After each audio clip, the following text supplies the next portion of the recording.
စိတ်ညစ်နွမ်းနေလို့ရှိရင်အပင်ငရဲမကြတောင်မှဒုက္ခတွေကြုံတွေ့နိုင်တယ်လို့သူတို့ပြောတာနော်ဒါကြောင့်စိတ်ညစ်နွမ်းနေလို့ရှိရင်ဒုက္ခရဲ့အနေအထားကိုဖြစ်ပေါ်စေနိုင်တယ်ဒုက္ခရောက်နိုင်တယ်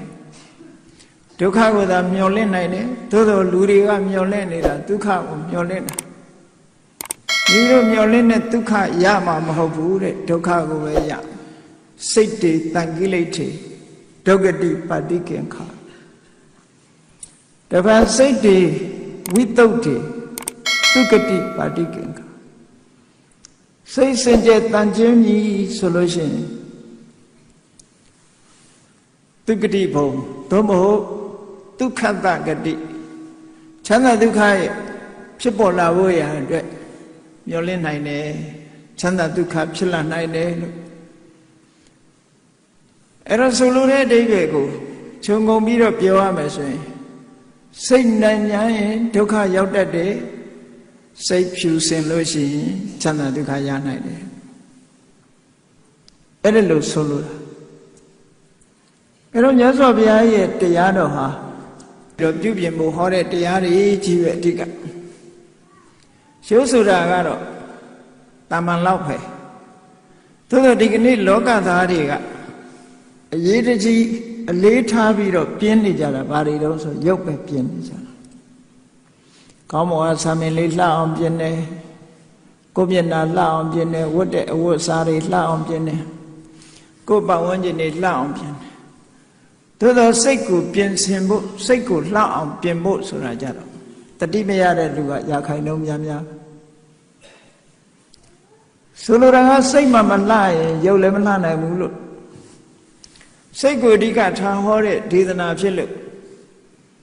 မြတ်စွာဘုရားရဲ့ဒေသနာကိုအပေါ်ယံလေးလေ့လာတဲ့ပုဂ္ဂိုလ်အချို့ကဘုရားရဲ့ဟောပြောချက်ဟာသို့မဟုတ်ဗုဒ္ဓဝါဒဟာ idealism ဆိုပြီးတော့ပြောကြတယ် idealism ဆိုတာစိတ်တာပဓာနစိတ်တာအရှိတရားအဖြစ်လက်ခံတာ idealism လို့ခေါ်မြတ်စွာဘုရားကအဲ့လိုမဟောဘူးစိတ်တာရှိတယ်လို့ဟောတာမဟုတ်ဘူးစိတ်ကိုပြင်ဆင်ရမယ်လို့သာဟောတာစိတ်ကိုဖြူစင်အောင်ထားရမယ်လို့ဟောတာစိတ်တာအရှိတရားဒီလိုပြောတာမဟုတ်ဘူးစိတ်ဟာအဓိကလို့ဒီလိုပြောတာလည်းမဟုတ်ဘူးစိတ်ဖြူစင်အောင်လုပ်ရမယ်အဲ့တော့သူတို့ဖွင့်ဆိုတဲ့ idealism ဆိုတာ ਨੇ တခြားစီဒါကြောင့်မို့ဘုရားဝါဒဟာတချို့ပြောသလိုနံဝါဒ idealism မဟုတ်ဘူးလို့ဒီ idealism ရဲ့စံကျင်ဘက်ကတော့ materialism လို့ခေါ်တယ်ရုပ်ဝါဒဆိုတာရုပ်တာအရှိတရားစိတ်ဆိုတာရုပ်ကိုအကြောင်းပြုပြီးတော့ဖန်တီးဖြစ်ပေါ်လာတဲ့အရာလို့ဒီလိုအမြင်ရှိတဲ့ပုဂ္ဂိုလ်တွေကလည်းရှိတာပဲအဲ့တော့မြတ်စွာဘုရားရဲ့တရားတော်တွေကိုလေ့လာကြည့်မယ်ဆိုလို့ရှိရင်ရုပ်တာအရှိတရားမဟုတ်ဘူးရုပ်လည်းရှိတယ်နာမ်လည်းရှိတယ်ရုပ်နဲ့နာမ်နှစ်ခုပေါင်းစပ်လိုက်တဲ့အခါမှာစွမ်းရည်တတိဆိုတာရလာတယ်ဝိတ္တိမဲ့မှာကြည့်မယ်ဆိုလို့ရှိရင်ရူပံနိဋ္ဌိဇံရုပ်ကြည်တက်တက်မှာဘာမှပါဝါမရှိပါဘူးတဲ့ရုပ်ကြည်တက်တက်ကစကားလည်းမပြောနိုင်ဘူးစားလည်းမစားနိုင်ဘူးသွားလည်းမသွားနိုင်ဘူးဒါမှမဟုတ်နိဋ္ဌိဇံရုပ်တက်တက်ပါဝါမရှိဘူးစွန့်ရည်တတ်တယ်မရှိဘူးလို့ပြောတယ်နာမ်နဲ့ပေါင်းစပ်မှနံတရားနဲ့စိတ်နဲ့ပေါင်းစပ်လိုက်တဲ့အခါမှာရုပ်ဟာစကားပြောတယ်စားတယ်သွားတယ်စသဖြင့်လှုပ်ရှားမှုတွေဖြစ်ပေါ်လာဒါကိုယ့်ကိုယ်စဉ်းစားကြည့်ပေါ့မြတ်စွာဘုရားဒီဟောထားတဲ့တရားတော်တွေဟာမြတ်စွာဘုရားကိုယ်တိုင်ကတန်ဋိဋ္ဌိကိုယ်တိုင်မြင်နိုင်တယ်လို့ပြောထားတာကိုမကြည့်ရင်တော့မမြင်ဘူးပေါ့လောကမှာတတိမမှုဂူမမြင်ဆိုတာဒါကြောင့်မို့တတိတံစင်ညာကိုအရင်ထူထောင်ရတတိရှိရမယ်ကိုယ့်ရဲ့အခြေအနေကိုကိုယ့်အကိုထိုင်ပြီးတော့လေ့လာကြည့်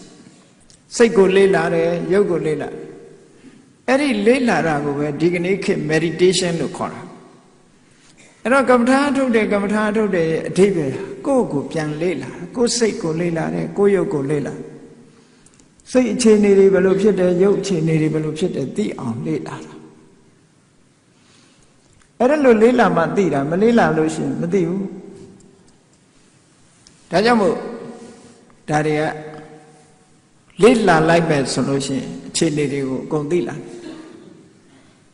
ရုပ်ကိုယ်သာလင်နိဋ္ဌိစပါဝါမရှိဘူးလို့ဟောတာမဟုတ်ဘူးမြတ်စွာဘုရားနာမံပိနိဋ္ဌိစံနန္တရားဟာလည်းပဲသူကြီးတက်တက်ဆိုပါဝါမရှိဘူးတဲ့ဟုတ်တယ်လေနာကြီးတက်တက်ဘယ်လိုလမ်းလျှောက်နာကြီးတက်တက်လမ်းလည်းမလျှောက်နိုင်ဘူးထမင်းလည်းမစားနိုင်ဘူးစကားလည်းမပြောနိုင်ဘူးနာကြီးတက်တက်ဆိုဟောနှစ်ခုပေါင်းလိုက်ပြီဆိုလို့ရှိရင်နာငါစကားပြောကြတော့ယုတ်ကပြောပြရတယ်နာငါစားကြတော့ယုတ်ကစားပြရနှစ်ခုပေါင်းလိုက်မှအလုတ်ဖြစ်တယ်လို့ပြောဝိသုဒ္ဓိမတ်မှာတေချာလေးလာကြည့်အဲ့ဒီလိုဟောထားတာဟာမြတ်စွာဘုရားရဲ့အလိုကြပဲအဲ့တော့မြတ်စွာဘုရားရဲ့ဝါဒကိုရုပ်သာအရှိတရားလို့ဆိုတဲ့ materialism လို့လည်းပြောလို့မရဘူးနန္တာအရှိတရားလို့ပြောတဲ့ idealism လည်းပြောလို့မရဘူးဒါကြောင့်မို့ပြောလိုက်တာကတော့ဘာလဲလို့ဆိုရင် realism လို့ပဲပြောလို့ရတယ် realism ဆိုတာအမှန်ကိုဖော်ပြတဲ့ဝါဒတကယ်လက်တွေ့အရှိကိုသာလည်းပြောတယ်အမှန်ကိုသာလည်းပြောတယ်ဒါကြောင့်မို့လို့မြတ်စွာဘုရားတရားတော်တွေကအမှန်သိအောင်ကြိုးစားအထောက်ကြအမှန်မသိသေးသမျှတန်တရားမလွတ်ဘူး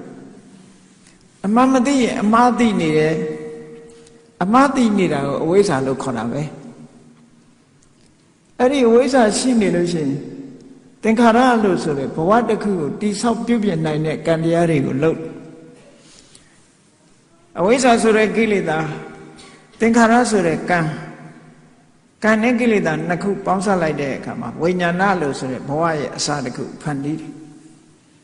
ဝိညာဏဆိုတာရေဝင်ရအဖြစ်ပြောတဲ့စကားသင်္ခါရပစ္စယဝိညာဏနဲ့မကဘူး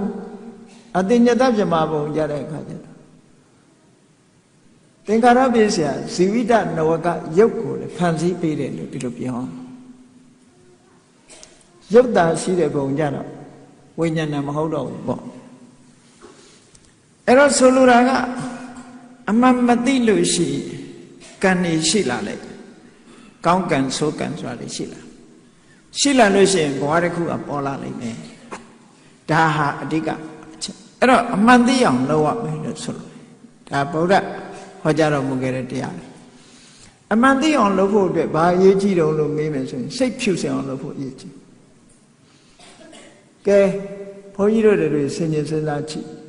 အမှန်သိဖို့ရာအတွက်စိတ်ဖြူစင်စေရမယ်ဆိုစိတ်ဟာဘာနဲ့ဥပမာတူတော့ကိုယ်အိမ်မှာအသုံးပြုနေတဲ့ရေချိုးခန်းထဲတို့မျက်နှာသစ်ခွက်ရှေ့တို့ချိတ်ထားတဲ့ဒီကနေ့ခေတ်မှာတော့ပဓာနဲ့လှုပ်ထားတဲ့မှန်နဲ့ပဓာနဲ့လှုပ်ထားတဲ့ချိเสียကြေးမှန်ဆိုတာရှိတယ်ရှေ့တုန်းခေတ်တုန်းကတော့ကြီးပြားကိုပြောင်းဝဲနေအောင်ပုတ်လိုက်တာကြေးမုံလို့ခေါ်တာဒါကြောင့်မလို့ကြေးပြားကိုဝဲနေအောင်ပုတ်ထားအဲ့ဒါကိုကြည့်ကြအဲ့တော့မှန်မြင်လေးဟာမုံဝါမရှိပဲနဲ့ကြည်ကြည်လင်လင်ဖြစ်လေရုပ်ပုံဟာပြင်းပြင်းဖြစ်လေချင်းမုံလေးကကြည်ကြည်လင်လင်ဖြစ်လေ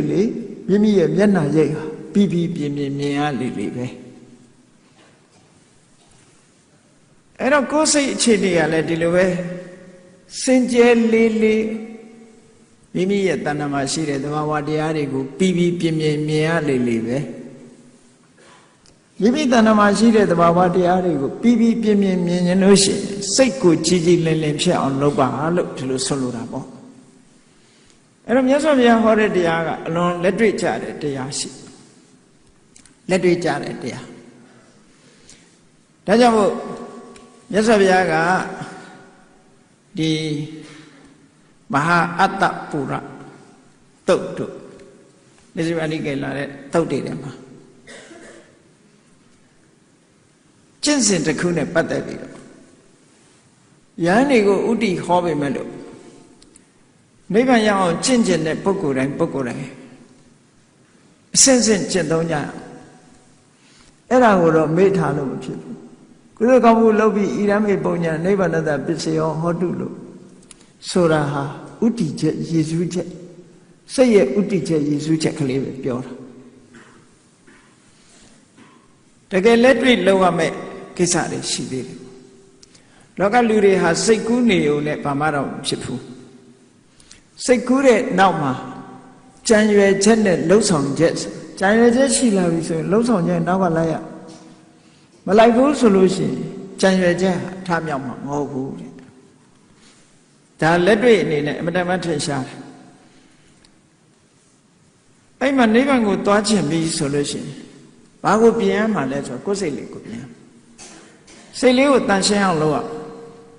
စိတ်မှာညစ်ကြေးတွေရှိနေတယ်ခဏကြေးပုံမြင်ဟာမှုံဝါးဝါးဖြစ်နေလို့ရှိရင်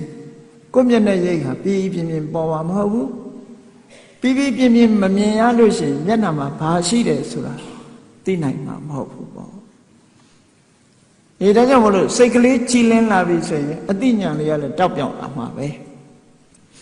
အသိဉာဏ်နဲ့မြင်ရမှာကိုဒါကြောင့်မို့စိတ်ကြည်လင်အောင်ကြိုးစားတယ်စိတ်ကြည်လင်ဖို့ရအတွက်အခြေခံတွေလုပ်ဖို့လိုအပ်တယ်ဘာတွေလုပ်ရအဲ့ဒီအခြေခံတွေဆိုတာကိုမှတ်ထားဖို့လိုအပ်တယ်ပေါ့နံပါတ်1စိတ်ကြည်လင်ဖို့ကြိုးစားမယ်ဆိုလို့ရှိရင်ဟိရိဩတ္တပဆိုတဲ့တရားကိုရှင်းစွာတိဆောက်ကိုယ့်ရဲ့စိတ်ထဲနှလုံးထဲမှာဟိရိနဲ့ဩတ္တပဟိရိဆိုတာမဟုတ်တာလောက်ရမှာရှက်တယ်အဲ့ဒါကိုပြောတာနော်ရှက်တယ်ဆိုတာလူတွေမှာလူကြတဲ့စကားပြောရမှာရှက်တာတို့ဘိုးသွားရှက်ဒါမျိုးတွေပြောတာမဟုတ်ဘူးမဟုတ်တာလောက်ရမှာရှက်တယ်မဟုတ်တာပြောရမှာရှက်တယ်အကုသိုလ်ဒုစရိုက်တွေနဲ့ပတ်သက်ပြီးတော့ကိုယ်တဏ္ဍာမှာဖြစ်လာမှာရှက်တယ်ယွန်းတယ်အကုသိုလ်မှလည်းမုန်းတီးတယ်ဟောအဲ့ဒါကိုဟိရိလို့ခေါ်တာနော်အကုသိုလ်ကိုရှက်ဖို့လို့မရှက်ဘူးဆိုလို့ရှိရင်လုံနေတဲ့ပုဂ္ဂိုလ်အကုသိုလ်လုပ်ပြီးဆိုလို့ရှိရင်ဒါမရှက်လို့လုပ်တာလို့ပဲပြောအောင်လူတွေကအဲ့ဒါကိုအဲ့ဒါလောက်ထိအောင်မသိကြတော့လူကြားထဲမှာဟိုဟာဒီဟာလုပ်ရင်အရှက်မရှိလိုက်တာနဲ့ပြောကြတယ်နော်တကယ်ကအရှက်မရှိဘူးဆိုတာကာဒုစရိုက်ဝစီဒုစရိုက်မနောဒုစရိုက်ကောသနာမှာဖြစ်ခွင့်ပေးထားရင်အရှက်မရှိဘူးလို့ပဲပြောမှာပဲအရှက်မရှိဘူးရဲ့အဓိပ္ပာယ်ကိုပြည့်ပြည့်ဝဝနားမလည်တဲ့အခါကျတော့အရာထဲမှာအရှက်မရှိဘူးဆိုတာမလုံးမချုံဝဋ္ဌာကိုအရှက်မရှိဘူးလို့ပြောခြင်းပြောမယ်လူကြားထဲမှာဟိုလမ်းပေါ်မှာထွက်ပြီးတော့ရံဖြစ်ရဲတာတို့အရာထဲမှာမြင်မကောင်းရှုမကောင်းဖြစ်အောင်ဆဲတာဆိုတာကြားမကောင်းရှုမကောင်းဖြစ်အောင်ဆဲတာဆိုတာအဲ့ဒါမျိုးကြတော့အရှက်မရှိဘူးလို့ပြောကြတာအရှက်မရှိဘူးရဲ့အဓိပ္ပာယ်ကကိုယ်တဏ္ဍာမှာအကုသိုလ်တွေဖြစ်ခံနေတဲ့ပုဂ္ဂိုလ်တိုင်းဟာအရှက်မရှိဘူးလို့ပဲပြောအောင်ဘာကိုမရှက်တာတော့ဆိုအကုသိုလ်ကိုမရှက်တာလေအခုကလူတော့ရှက်ချင်ရှက်မှာပေါ့အကုသိုလ်ကိုမရှက်တာအဲ့တော့လူရှက်တာကတစ်မျိုးအကုသိုလ်ရှက်တာကတစ်မျိုးအဲ့ဒီနှစ်ခုကွဲကွဲပြားပြားသိဖို့လိုတယ်အကုသိုလ်ကိုရှက်ဖို့လိုတယ်အကုသိုလ်ကိုရှက်တာကိုဆက်ဆုပ်တာကိုဟိရိလို့ခေါ်တယ်ဥတ္တပဆိုတာကြတော့အကုသိုလ်နဲ့ပတ်သက်ပြီးတော့လန့်နေကြောက်တယ်လန့်နေကြောက်တယ်ဆိုတာအကုသိုလ်မိမိတဏ္ဍာမှာဖြစ်လာမှာကြောက်တယ်အကုသိုလ်မိမိတဏ္ဍာမှာဖြစ်ပေါ်လာလို့ရှိရင်ခံရမယ့်အကျိုးဆက်တွေကိုလည်းကြောက်တယ်ဟောအဲ့ဒါကိုစာပေကျမ်းဂန်တွေမှာထင်ရှားဥပမာတစ်ခုပြောထားတယ်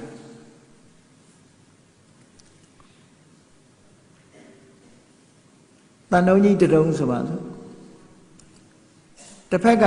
မြီးဖုတ်ထားလို့ရဲနေဟိုတစ်ဖက်ကမစင်အညစ်ကြေးတွေလူးနေတယ်မစင်ညစ်ကြေးတွေလူးတဲ့ဘက်ကိုလည်းမကင်ဘူးဘာဖြစ်လို့တော့ယွန်လို့မိထိထားလို့မိပူနေလို့ရဲနေတဲ့ဘက်ကိုလည်းမကင်ရဲဘူးဘာလို့ပူမှကြောက်လို့လောင်မှကြောက်လို့ အမကိုင်းနာချင်းတော့တူတူပဲပေါ့အကုသိုလ်နဲ့ပတ်သက်ပြီးတော့ယွန်လို့မလုပ်တာရဲ့ကြောက်လို့မလုပ်တာရဲ့မလုပ်တာချင်းတူတူပဲပေါ့ဟုတ်ကဲ့လားရည်ချက်ကယွန်လို့မလုပ်တာကတစ်ခုကြောက်လို့မလုပ်တာတစ်ခုအဲ့ဒီနှစ်ခုကိုမိမိရဲ့နှလုံးသားထဲမှာရှေးဥစွာတည်ဆောက်ရမယ်တဲ့လောကမှာရှိတဲ့ကိုချင်းသီလတွေဟာဟိရိဝတ္တပမရှိဘဲနဲ့ကိုချင်းသီလတွေဟာမပြည့်စုံနိုင်ဒါကြောင့်မို့လို့သီလတွေရဲ့အနိကဆုံးအကြောင်းတရားဆိုတာဟိရိဝတ္တပပဋ္ဌာနံတဲ့ဟိရိဝတ္တပဟာသီလရဲ့အနိကအကြောင်းတရားလို့ဆိုလို့တယ်အေးအကုသိုလ်လုံးဝမရှက်တော့ဘူးအကုသိုလ်ကိုမကြောက်တော့ဘူးဆိုလို့ရှိရင်ဘယ်လိုမှသီလမလုံဘူးအဲ့ပုဂ္ဂိုလ်ဟာနော်သီလမလုံဘူးဟိရိဝတ္တပဖြစ်လာပြီဆိုလို့ရှိရင်သီလလုံလာတယ်သီလရှိလာတယ်ရှိလာတဲ့သီလဟာလည်းခိုင်မြဲလာဒါကြောင့်မလို့ရှေးဥစွာကိုယ်တဏ္ဍမှာအခြေခံအားဖြင့်စိတ်ကိုဖြူစင်မှုရအတွက်ဟိရိဝတ္တပကိုအရင်တိဆောက်ပါလို့ပြောတာအဲ့တော့ဟိရိဝတ္တပမှာအရင်မတိဆောက်ဘဲနဲ့တရားတွေသွားအထုတ်အထုတ်အောင်မဟုတ်အထုတ်ရပါတယ်ကောင်းတယ်အခြေခံမပါဘဲနဲ့သွားလှုပ်လာလို့ရှိရင်ပြန်လာတဲ့အခါမှာအရက်ထဲမှာဒုံရင်မဖြစ်နေတတ်တယ်ဒုံရင်ဖြစ်ရုံမကဘူးဘာလေးပါလာတော့ဆိုမာနာလေးပါလာတယ်ငါတရားထုတ်တယ်သူတို့မထုတ်ဘူးဆိုအထင်လေးတစ်ခုပါလာပြီတော့အဲ့ဒါအကုသိုလ်ထပ်ပိုးလာတာလို့ပဲခေါ်တယ်စိတ်ဟာစင်ကြဲလာတာမဟုတ်မာနကထပ်တွယ်ကပ်လာအဲ့ဒါမစင်စားသင့်ဘူးပေါ့နော်အဲ့မာနတရားဆိုတာဟာအတုကန္တနာပရဝံပနာလို့ဆိုတဲ့ဟာအမှန်တမ်းမကောင်းတဲ့သဘောထားလို့ဒီလိုကိုတော့ထင်ကြီးတယ်ချီးမွမ်းတယ်သူများကိုတော့ထင်သေးတယ်ကဲအရှုပ်ချတယ်ဆိုတဲ့ဟာသူတော်ကောင်းတွေဆက်ဆုပ်တဲ့အမှုအကျင့်တစ်ခုပဲဒါကြောင့်မို့အဲ့ဒါမျိုးကိုယ်တဏ္ဍမှာမဖြစ်စေရဘူးကိုယ်တဏ္ဍမှာအဲ့ဒါမျိုးမဖြစ်စေရဘူးကိုတရားပဲကိုနှလုံးသွင်းလို့ဟောနံပါတ်1ဟိရိဝတ္တပရှုဆိုတိဆောက်ပါတဲ့နံပါတ်2ကဘာလောက်ရမှာလို့ဆိုအဲ့ဒါတိဆောက်ထားလို့ရှင်ကိုနဲ့ပြုလုပ်ရမယ်အကျင့်တွေစင်ကြယ်အောင်လုပ်ဒါဘာပြောတာတော့ဆိုကာယကံနေစင်ကြယ်ရမယ်လို့ပြောတာကာယကံကဘယ်လိုစင်ကြယ်တာတော့ဆိုရင်သူများအသက်တတ်ချင်းမှရှောင်တယ်ရှောင်ရုံနဲ့မကဘူးတတ္တဝါတွေပေါ်မှာတနာတယ်ဆိုကာယကံစင်ကြယ်တယ်လို့ခေါ်တယ်သူများဥစ္စာခိုးခြင်းမှရှောင်ခြင်းတယ်မတရားတဲ့နေ့နဲ့ယူခြင်းမှရှောင်ခြင်းတယ်ရှောင်ခြင်းုံနဲ့မကဘူးသူများပစ္စည်းဆိုလို့ရှိရင်လုံးဝမလိုချင်ပေးတာကဏ္ဍမှတပါသူများပစ္စည်းကိုကဲအောင်လေတယ်ဟောကာယကံမှုစင်ကြယ်ကာမိတုမိစ္ဆာစာရမှရှောင်တယ်ရှောင်ရုံနဲ့မကဘူးစိတ်နဲ့တောင်မပြတ်မအောင်ဂရုစိုက်တယ်ဟောကာယကံမှုစင်ကြယ်အဲ့ဒီစင်ကြယ်အောင်အရင်လုပ်တယ်ပြီးတဲ့ခါကျတော့ဘာစင်ကြယ်အောင်လုပ်ရမှာလို့ဆိုဝစီတမာစာရနှုတ်ကပြောတဲ့ကိစ္စတွေလည်းပဲနှုတ်ကပြောတဲ့စကားတွေလည်းပဲစင်ကြယ်အောင်လုပ်လိမ့်မပြောဘူးမှန်တာပဲပြောတယ်မတည့်အောင်မပြောဘူးညီညွတ်စိတ်ဓာတ်အောင်သာပြောတယ်ဆဲရည်တိုင်းထွာရိုင်းပြတဲ့စကားကိုမပြောဘူးယဉ်ကျေးကျေးနားခံတာအောင်ပြောတယ်ကျင်နာတဲ့စကားမျိုးပဲပြောတယ်အကျိုးမဲ့စကားတွေကိုမပြောဘူးအကျိုးရှိတဲ့တရားစကားလိုဟာမျိုးပြောတယ်ဆိုဟောတာဟာနှုတ်နဲ့ပတ်သက်ပြီးစင်ကြဲလာပြီလို့ပြောတယ်နောက်တစ်ခုကစိတ်နဲ့ပတ်သက်ပြီးတော့စင်ကြယ်အောင်လုပ်သူများပစ္စည်းကိုကိုယ်ပစ္စည်းအဖြစ်လို့တဲ့လောဘနဲ့ဘယ်တော့မှမတွေးဘူးတစ်ဖက်သားကိုပျက်စီးစေလို့တဲ့ဒီလူပျက်စီးသွားရင်ကောင်းမှာပဲဒီလူဘာဖြစ်သွားရင်ကောင်းမှာပဲနဲ့မကောင်းတဲ့ဟာဖြစ်သွားအောင်ဒေါသနဲ့တွေးတဲ့အတွေ့မျိုးကိုယ်တဏ္ဍမှာဖြစ်စေကံဤအကျိုးကိုညှင်းပယ်တဲ့နတ္ထိကဝါဒအဲ့ဒါနဲ့ဆက်နွယ်ပြီးကံကိုညှင်းပယ်တဲ့ဒီအကရိယဝါဒ ကံရောအကျိုးရောနှမျိုးစလုံးညင်းပယ်တဲ့အကရိယဝါဒဆိုတာမျိုးတွေအဲ့ဒါတွေကိုလက်ခံကျင့်သုံးတဲ့မိစ္ဆာဒိဋ္ဌိကိုယ်တဏ္ဍာမှာမရှိစေဘူးမှန်ကန်တဲ့အမြင်တစ်ခုရှိပြီဆိုရင်စိတ်စင်ကြယ်တယ်လို့ပြောတာနောက်တစ်ခုကတော့အသက်မွေးမှုစင်ကြယ်ရမယ်လူလောကဘဝမှာလူဖြစ်လာပြီလူလောကမှာလူဖြစ်လာပြီဆိုရင်စာဝတ်နေရေးဆိုတာပြည့်စုံအောင်လုပ်ရတာဒါမှန်တယ်မလုပ်လို့မရဘူးလုပ်ရမှာပဲဘုန်းကြီးတွေရဲ့စာဝတ်နေရဲ့ဘာတော့သွတ်သင်္ကန်းကြောင်းစေစာဝတ်နေလူတွေရဲ့စာဝတ်နေရဲ့ဘာတော့ဆိုစားစရာရဲ့ဝတ်စရာရဲ့နေစရာရဲ့မကြမ်းမာရဲ့စေဝါဒါပဲလေဘုန်းကြီးဖြစ်ဖြစ်လူဖြစ်ဖြစ်ပစ္စည်းလေးပါပဲသို့တော့အခေါ်လေးကွဲတယ်သူပစ္စည်းလေးပါကိုဖြစ်ပေါ်လာစေဖို့အကြောင်းတရားကွဲကြတယ်လူမှလည်းစားစရာရှိရမယ်ဝတ်စရာရှိရမယ်နေစရာရှိရမယ်မကြမ်းမာရင်ဆေးဝါးရှိရမယ်ဘုန်းကြီးတွေလည်းဒါပဲပစ္စည်းလေးပါအဲ့ဒါရဖို့ရအတွက်မတရားတဲ့နီလန်းနဲ့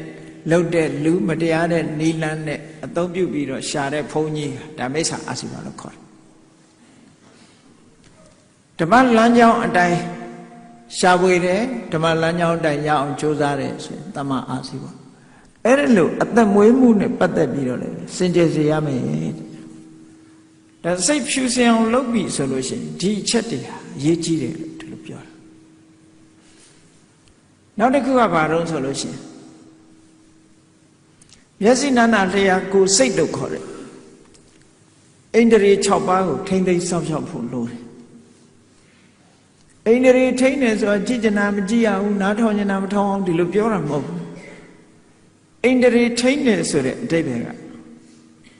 မျက်စိကကြည့်เสียကြည့်ပြီးတော့လောဘဒေါသမဖြစ်စေနဲ့လောကလူတွေကမထိမ့်ဘူးဆိုရင်မျက်စိကနှစ်သက်เสียမြင်ရင်လောဘဖြစ်လိုက်တယ်မုန်းတိเสียမြင်လို့ရှိရင်ဒေါသဖြစ်လိုက်တယ်အသိဉာဏ်ကင်းမဲ့လို့ရှိရင်မောဟဖြစ်တယ်ဆိုဟောလောဘဖြစ်လိုက်ဒေါသဖြစ်လိုက်မောဟဖြစ်လိုက်နားကကြားလိုက်ရင်လည်းလောဘဖြစ်လိုက်ဒေါသဖြစ်လိုက်မောဟဖြစ်လိုက်နှာခေါင်းကအနံ့ရအရာထဲဆိုတာဆိုသည်ဘယ်ငါငပိကြော်တာတော့ငရုတ်သီးကြော်တာစပြီးတော့နော်အနံ့ရလာလို့ရှိရင်လောဘဒေါသဖြစ်တတ်တယ်လေကိုကြိုက်တဲ့ဟာလေးဆိုမှုလိုက်တာပေါ့မကြိုက်တာကြတော့နံလိုက်တာဟောလျှာနဲ့အလည်းလောဘဖြစ်တတ်တယ်ဒေါသဖြစ်တတ်တယ်မောဟတွေဖြစ်တတ်တယ်ခန္ဓာကိုယ်အထိတွေ့နေလေလောဘတွေဖြစ်တယ်ဒေါသတွေဖြစ်တယ်မောဟတွေဖြစ်တယ်အဘိဇ္ဇာဒေါမနတလို့ဆိုလေဒီအကုသိုလ်တွေလာနေတယ်စိတ်ထဲကကြံတွေးရင်လေဒါမျိုးတွေလာတတ်တယ်ဩမျက်စိနာနာလျှာကိုယ်စိတ်လို့ခေါ်တယ်ဆရာဆရာလွှမ်းမိုးပြီးတော့ကြီးစိုးထားတဲ့အိန္ဒြေ6ပါးကိုအဲ့ဒီအိန္ဒြေ6ပါးတကား6ပေါက်ကနေပြီးတော့အကုသိုလ်တွေမဖြစ်အောင်တတိဆိုတာနဲ့ဆုတ်ပိတ်ပြီးတော့အသိပညာနဲ့ဖယ်ရှားပြစ်နေတာဒါအိန္ဒြေကိုလုံအောင်လုပ်တယ်လို့ဒီလိုပြောတာနော်အဲ့တော့နီးစနစ်ကိုမသိဘူးဆိုရင်အိန္ဒြေကြီးဆိုတာတချို့ကမျက်လွှာကြီးချပြီးတော့တောင်ကြီးမြောက်ကြီးမကြည့်ပဲနေတာကိုအိန္ဒြေရှိတယ်လို့ထင်နေမှာနော်သူတွေးချင်ရတွေးရင်မနှိမ်တည်းမလုံဘူးလေ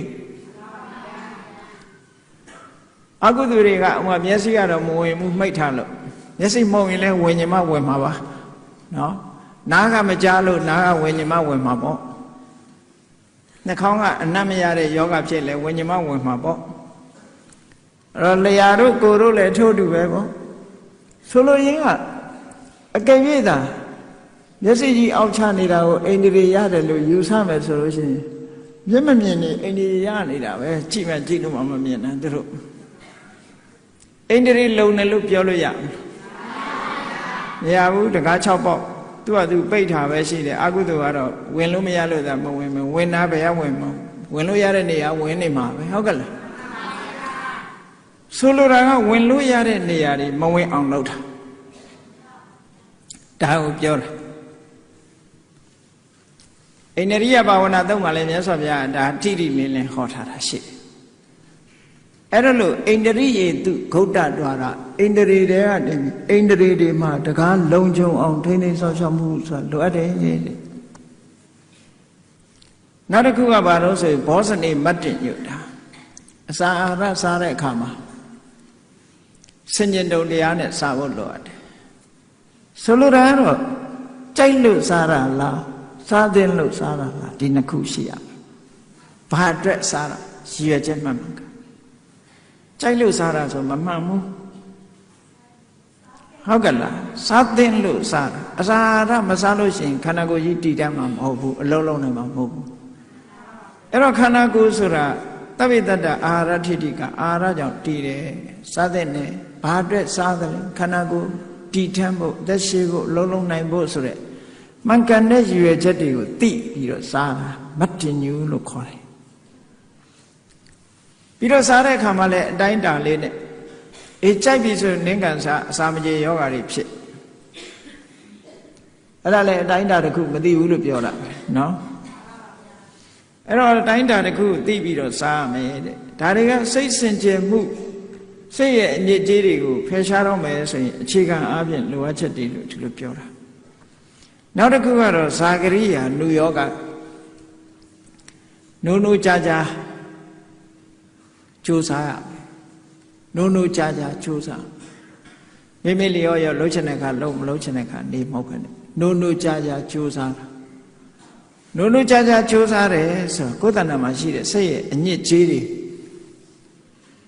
ဖယ်ရှားပြစ်ဖို့ရချိန်ရှိတဲ့ထဲမှာကြိုးစားပြီးတော့အထောက်မှုဟောအဲ့ဒါလို့ကြိုးစားတဲ့အဆင့်မှာဘာတွေလုပ်ရမလဲစိတ်ရဲ့အညစ်အကြေးတွေကဘာတွေအဖြစ်များသလဲဆိုတဲ့နေရာမှာဒီနေရာမှာစိတ်အညစ်အကြေးတွေကိုဖယ်ရှားရမယ်ဆိုတဲ့နေရာမှာကိလေသာတွေမှန်သမျှသို့မဟုတ်အကုသိုလ်မှန်သမျှတွေအညစ်အကြေးတွေကြီးပဲသို့တော့ဒီကနေ့ပြောချင်တဲ့အညစ်အကြေးကအမှန်တမ်းအရေးကြီးတဲ့အညစ်အကြေး၅မျိုးပေါ့အဲ့ဒါကိုစာပေကျမ်းကမှာနိဝရဏလို့ခေါ်တယ်နိဝရဏတရား၅ပါးလို့ခေါ်တယ်အဲ့ဒီအညစ်အကြေးကအမှန်တမ်းအရေးပါတယ်ဘာကြောင့်အရေးပါတာတုံးဆိုစိတ်ကိုပူပန်ဆင်းရဲစေတတ်ပြီးတော့ပညာဉာဏ်တွေကိုအပြော့သွားစေအကုသိုလ်ဆိုရင်တော့ပညာကိုအပြော့စေတာပဲအသိဉာဏ်တွေကိုမှုံဝါးသွားစေနိုင်တယ်အပြော့တယ်ဆိုအသိဉာဏ်မှုံဝါးသွားစေမှုံဝါးသွားတဲ့အသိဉာဏ်နဲ့ဘယ်လိုမှန်မှန်ကန်ကန်မြင်နိုင်မလဲမမြင်နိုင်ဘူးတဘာဝမမြင်နိုင်အဲ့ဒါကြောင့်မလို့အသိဉာဏ်ကိုမှုံဝါးအပြော့သွားစေနိုင်တဲ့ဒီစိတ်ရဲ့အညစ်အကြေးတွေကိုဖယ်ရှားပြရမယ်တဲ့အဲ့ဒီစိတ်ရဲ့အညစ်အကြေးတွေဟာဘာတွေလဲလို့ဆိုကျင့်ညွတ်မှနိဝရဏတရား၅ပါးပဲပေါ့အဲ့ဒါကိုမြတ်စွာဘုရားကအသေးစိတ်ဟောထားတာနိဝရဏတရား၅ပါးကိုအများသိတာကာမိသန္တာဆိုတဲ့နာမည်နဲ့နိဝရဏဆိုတာရှိတယ်ကာမိသန္တာဆိုတာကာမဆိုတာလိုချင်စရာအာယုန်တွေကိုသန္တာကလိုချင်တာလိုချင်စရာအာယုန်တွေကိုလိုချင်နေတဲ့တဏှာလောဘကာမိသန္တာဆိုလိုတာကာမဂုဏ်အာယုန်တွေပေါ်မှာစိတ်ဝင်စားပြီးဒီပေါ်မှာတွေ့တာမှုတွေများပြားနေတယ်အဲ့ဒါတွေများပြားနေတရားပွဲတော်မလာနိုင်ဘူးဟုတ်ကဲ့လားသို့တော့ဒီသုတ္တံမှာတော့မြတ်စွာဘုရားကကာမိသန္တာဆိုတဲ့အသုံးကိုမသုံးဘဲနဲ့ဘာသုံးထားလဲဆိုအဘိဓါဆိုတဲ့အသုံးသုံးထားတယ်အဘိဓါဆိုတဲ့အသုံးနဲ့ဟောထားတယ်အဘိဇံလောကေပဟယလောကဆိုတာလောကပေါ်မှာဖြစ်ပေါ်တတ်တဲ့အဘိဓါကိုဖယ်ရှားရမယ်တဲ့ဒါအညစ်အကြေးတစ်ခုကိုတုတ်တယ်ဒါဖြင့်လောကဆိုတာဘာကိုပြောတာတုံးဆိုဥပါဒာနဲ့ခန္ဓာ၅ပါးကိုပြောတာတဏှာဒိဋ္ဌိတွေကဆွဲလန်းနေတဲ့ခန္ဓာ၅ပါးတဏှာဒိဋ္ဌိတွေဆွဲလန်းပြီးတော့တဏှာဒိဋ္ဌိတွေဖြစ်ပေါ်နေတဲ့ခန္ဓာ၅ပါးဖြစ်ပေါ်နိုင်တဲ့ခန္ဓာ၅ပါးဥပါဒာနဲ့ခန္ဓာ၅ပါးလို့ခေါ်တယ်တဏှာဆိုတဲ့ငါဟာဆိုတဲ့အတွေးတွေဖြစ်ပေါ်စေတတ်တဲ့ခန္ဓာငါဟာလို့မှားယွင်းတဲ့အယူအဆတွေကိုဖြစ်ပေါ်စေတတ်တဲ့ခန္ဓာတဏှာဒိဋ္ဌိတွေနဲ့ဆွဲလန်းပြီးတော့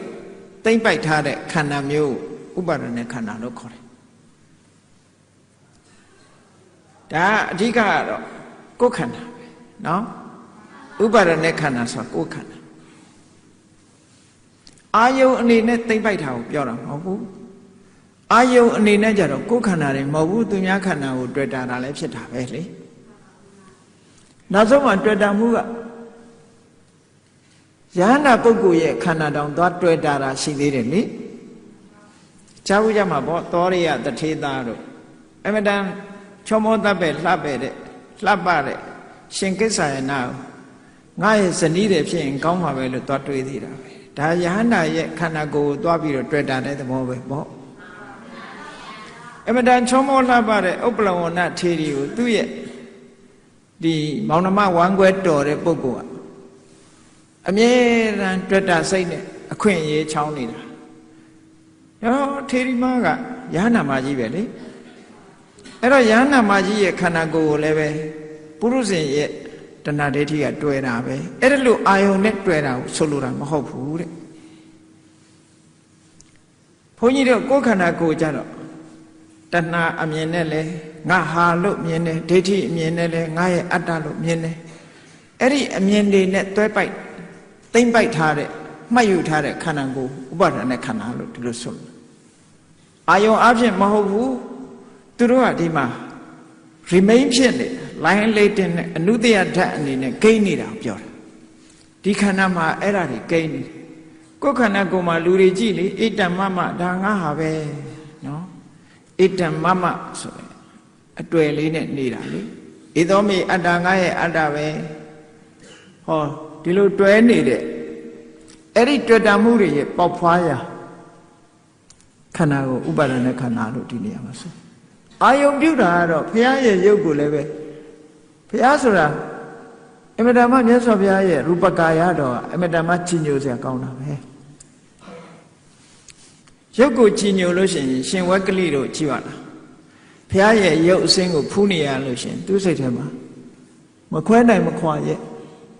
ချောလိုက်တာလှလိုက်တာဆိုပြီးတော့ဘုရားကိုကြည့်နေရရင်ကျင့်납နေအဲ့ဒါလို့ကျင့်납နေလို့မြတ်စွာဘုရားကိဉ္တိဝက်ကလိဣမိနာပုရိကာယနာဒိဋ္ဌိနာဒီခန္ဓာကိုယ်အကောင်ပေါက်ကြီးကြည့်နေလို့မင်းဘာအကျိုးရှိမှလဲယောဓမ္မံပတ္တိသောမံပတ္တိဓမ္မမြင်မှငါမြင်မှာပေါ့ဒီလိုမြတ်စွာဘုရားကမှန်ကန်တဲ့လမ်းကြောင်းကိုဖြောင့်ပေးတာအဲ့တော့ဘုရားရဲ့ရုပ်အစင်းပေါ်မှာလဲလူတွေကတွေ့တာမှုဆိုဖြစ်တာပဲပေါ့အဲ့တော့ယန္နာရဲ့ခန္ဓာကိုယ်တွေကအာယုံအပြည့်တော့ဖြစ်နိုင်တယ်သို့တော့အဲ့ဒီယန္နာရဲ့ခန္ဓာကိုယ်မှာဘုရားရဲ့တဏ္ဍမှာဒီတဏှာတွေဥပါဒဏ်တွေယဟန္တာပုဂ္ဂိုလ်ရဲ့တဏ္ဍာမှာတဏှာတွေဥပါဒဏ်တွေမရှိတော့တဏှာဥပါဒဏ်လွတ်နေတဲ့ခန္ဓာကိုယ်လို့ဒီလိုပြောလို့ရတာပေါ့အဲ့ပေါ်မှာ remain ဖြစ်နေတာမဟုတ်ဘူးလို့အဲ့တော့ဒီမှာအဘိဇံလောကေပါဟယလောကဆိုတာဥပါဒณะခန္ဓာဘယ်ခန္ဓာမှာကိုယ်တွဲနေတယ်ကြည့်လေ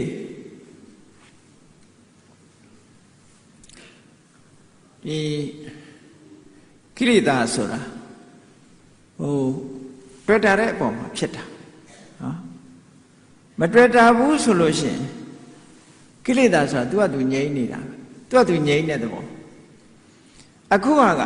သူကသူငြိမ်းတာမဟုတ်ဘူးရှိနေတာကိုနောက်ထပ်မဖြစ်အောင်ငြိမ်းတတ်ရမယ်လို့ပြောတာနော်မလောင်သေးတဲ့မီးကိုသွားငြိမ်းဖို့လိုသလားမလိုဘူးလားစဉ်းစားကြည့်လောင်မလောင်တာဘာသွားငြိမ်းမှလဲမလောင်သေးတဲ့မီးကိုငြိမ်းเสียမှမလိုတာအဲ့တော့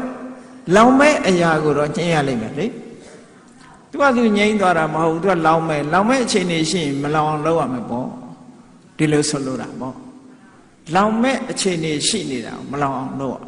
အဲ့ဒါကိုကသူကသူလောင်စာမရှိလို့မလောင်တာပြောတာမဟုတ်ဘူးလောင်မဲ့အခြေအနေရှိနေလို့ရှိရင်လောင်မဲ့အခြေအနေတွေကိုဖျက်ဆီးပြနိုင်အောင်ကြိုးစားရမယ်ဒါပြောတာဒါကြောင့်မို့ဥပါဒณะခန္ဓာပေါ်မှာတဲ့အဘိဓါဆိုတာဒီနေရာမှာအရာထဲမှာပြောတဲ့မနောကံအရာမှာပြောတဲ့အဘိဓါဆိုတာသူများပစ္စည်းကိုယ်ပစ္စည်းဖြစ်ခြင်းမှုဆိုတဲ့ဒီဝိသမလောဘအဲ့ဒါကိုပြောတာမဟုတ်ဘူးအဘိဓါဆိုတာလူတဦးကကြည့်လေမျက်စိနဲ့အာယုံတစ်ခုကိုမြင်လိုက်လို့ရှိရင်အဲ့ဒီအာယုံပေါ်မှာတွေးမနေဘူးလားကိုကြိုက်တာလေးဆိုရင်မလေးကောင်းလိုက်တာလှလိုက်တာလူကျင်လိုက်တာနဲ့အဲ့ဒီပေါ်မှာတွေးနေတာလေတွေးရုံနဲ့မကဘူးနောက်ကမှထုတ်ပြောတာလှလိုက်တာ လိုချင်လိုက်တာဟောနောက်ဆုံးရအောင်ကြိုးစားတာအဲ့ဒါလို့ဖြစ်ပေါ်စေတတ်တဲ့တဏှာမျိုးကိုဒီနေရာမှာအဘိဓါလို့ပြောတာကိုယ်ပြပြသိဖို့လိုတယ်မဟာသတိပဋ္ဌာန်သုံးမှာလဲဝိနည်းလောကေအဘိဓါဒေါမနတံလို့အဘိဓါလို့ပဲဟောတယ်မြတ်စွာဘုရားအဲ့ဒီအဘိဓါဟာကာမိဆန္ဒကိုပြောတာကိုယ်ပြပြသိဖို့လိုတယ်မနောကံထဲမှာပါတဲ့အဘိဓါကိုပြောတာမဟုတ်ဘူးတရားထုတ်နေတဲ့အချိန်ဘယ်လိုလုပ်အဘိဓါဖြစ်မလဲသူများပစ္စည်းကိုယ်ပစ္စည်းနော်